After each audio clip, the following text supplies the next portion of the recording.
വയനാട്ടിൽ ഉരുൾപൊട്ടൽ നടന്ന മേഖലകളിൽ സൈന്യത്തിന്റെ നേതൃത്വത്തിൽ രക്ഷാപ്രവർത്തനം പുരോഗമിക്കുകയാണ്. ഉരുൾപൊട്ടലിൽ മരണസംഖ്യ 200 എന്ന ഭീകരമായ സംഖ്യയിലെത്തി നിൽക്കുകയാണ്. അതേസമയം തെരച്ചിൽ അതീവ ദുഷ്കരമാക്കുന്നത് ചെളിമണ്ണും കൂറ്റൻ പാറക്കെട്ടുകളുമാണ്. ചെളി നിറഞ്ഞതിനെ തുടർന്ന് മണ്ണിൽ കാലുറപ്പിക്കാൻ പോലും കഴിയാത്ത സ്ഥിതിയാണ്. അതിനിടെ ബെയിലി പാലം നിർമ്മാണം ഇന്ന് പൂർത്തിയാകില്ലെന്നാണ് ചീഫ് സെക്രട്ടറി വി വേണു അറിയിച്ചിരിക്കുന്നത്. പാലത്തിന്റെ നിർമ്മാണം നാളെ മാത്രമേ പൂർത്തിയാകൂ എന്നാണ് വിവരം. വാഹനങ്ങൾ എത്രയും വേഗം മുണ്ടക്കൈയിൽ എത്തിയാൽ മാത്രമേ തെരച്ചിൽ എത്രയും വേഗം പൂർത്തിയാക്കാൻ സാധിക്കൂ. അതായത് മുണ്ടക്കൈ മേഖലയിൽ തെരച്ചിൽ ഇനിയും വൈകും എന്നാണ് ഇതിൽ നിന്നും വ്യക്തമാകുന്നത്. തെരച്ചിലിനായി മണ്ണുമാന്തി അടക്കം യന്ത്രങ്ങൾ എത്തുന്നത് വൈകുമെന്ന് അധികൃതർ അറിയിക്കുന്നു. എന്നാൽ പാലം തയ്യാറാക്കുന്നതിന് മുൻപ് തന്നെ പുഴ കടന്ന് 2 മണ്ണുമാന്തി യന്ത്രങ്ങൾ മുണ്ടക്കൈ ഭാഗത്തേക്ക് എത്തി എന്നാണ് അറിയാൻ കഴിയുന്നത്. എന്നാൽ രാത്രിയിൽ രക്ഷാപ്രവർത്തനം പൂർണ്ണമായും നിർത്തണമെന്നാണ് അധികൃതരിൽ നിന്നും ലഭിക്കുന്ന അറിയിപ്പ്. പുഴയുടെ ഒഴുക്കിന്റെ ശക്തി ഇപ്പോഴും കൂടിക്കൊണ്ടിരിക്കുകയാണ്. ഇന്ന് രാവിലെ 6 മണി മുതൽ സൈന്യം ദുരന്തമുഖത്ത് രക്ഷാപ്രവർത്തനം നടത്തിക്കൊണ്ടിരിക്കുകയാണ്. എന്നാൽ ഇപ്പോൾ കാലാവസ്ഥ പ്രതികൂലമായ സാഹചര്യത്തിൽ സൈന്യം ഇന്നത്തെ തിരച്ചിൽ അവസാനിപ്പിച്ചിരിക്കുന്നു. ദുരന്തത്തിന്റെ 2ാം നാളായ ഇന്നും മണ്ണിനടിയിൽ നിന്നും നിരവധി മൃതദേഹങ്ങളാണ് കണ്ടെടുത്തുകൊണ്ടിരിക്കുന്നത്.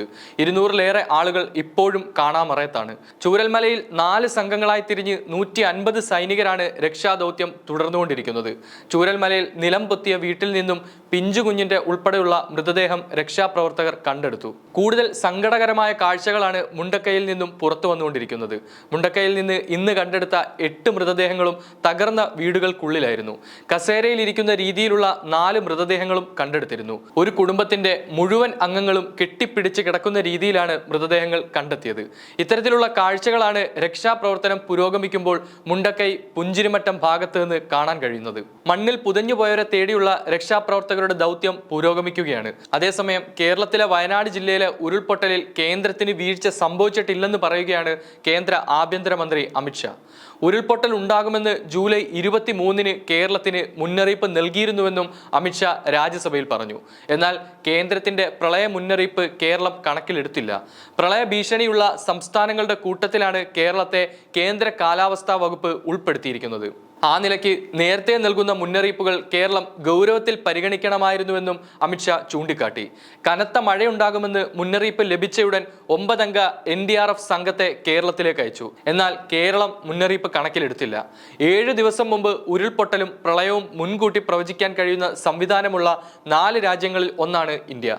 വയനാട് ദുരന്തത്തിൽ കേരളത്തിനൊപ്പം കേന്ദ്രമുണ്ടെന്നാണ് അമിത്ഷാ പറയുന്നത്.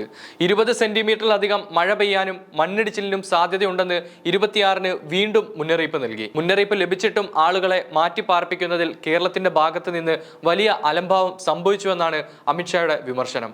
പ്രളയ മുന്നറിയിപ്പ് സംബന്ധിച്ച് നടപടികൾ ഉണ്ടായില്ലെന്ന് ആക്ഷേപമുയരുന്ന സാഹചര്യത്തിലാണ് അമിത്ഷാ രംഗത്ത് വന്നിരിക്കുന്നത്. കേന്ദ്രമന്ത്രി ജോർജ് കുര്യൻ ചൊവ്വാഴ്ച രാത്രി വയനാട് സന്ദർശിച്ചിരുന്നു. പ്രധാനമന്ത്രി നരേന്ദ്രമോദി സ്ഥിതിഗതികൾ സൂക്ഷ്മമായി നിരീക്ഷിക്കുകയാണെന്നും മന്ത്രി മാധ്യമങ്ങളെ അറിയിച്ചിരുന്നു. അതിനിടെ വയനാട് ഉരുൾപൊട്ടലിൽ മരിച്ചവരുടെ എണ്ണം 200-ആയി മാറിയിരിക്കുകയാണ്. 95 മൃതദേഹങ്ങളാണ് അവസാനം വരെ തിരിച്ചറിഞ്ഞിരിക്കുന്നത്. ഇപ്പോഴും ദുരന്ത മേഖലയിൽ തിരച്ചിൽ തുടരുകയാണ്. ഉരുൾപൊട്ടലിൽ 225 പേരെ കാണാതായെന്നാണ് ഔദ്യോഗിക കണക്ക്. എങ്കിലും അതിനേക്കാൾ ഒരുപാട് പേരെ കാണാതായിട്ടുണ്ട് എന്നാണ് പ്രദേശവാസികൾ പറയുന്നത്. നിലവിൽ 200-ഓളം പേർ ചികിത്സയിൽ കഴിയുകയാണ്. എങ്കിലും ഈ കണക്കുകൾ ഒന്നും തന്നെ സ്ഥിരമല്ല. ഓരോ 15 മിനിറ്റിലും ഈ കണക്കുകളെല്ലാം മാറി മറിയുന്ന കാഴ്ചയാണ് നമുക്ക് കാണാൻ കഴിയുന്നത്.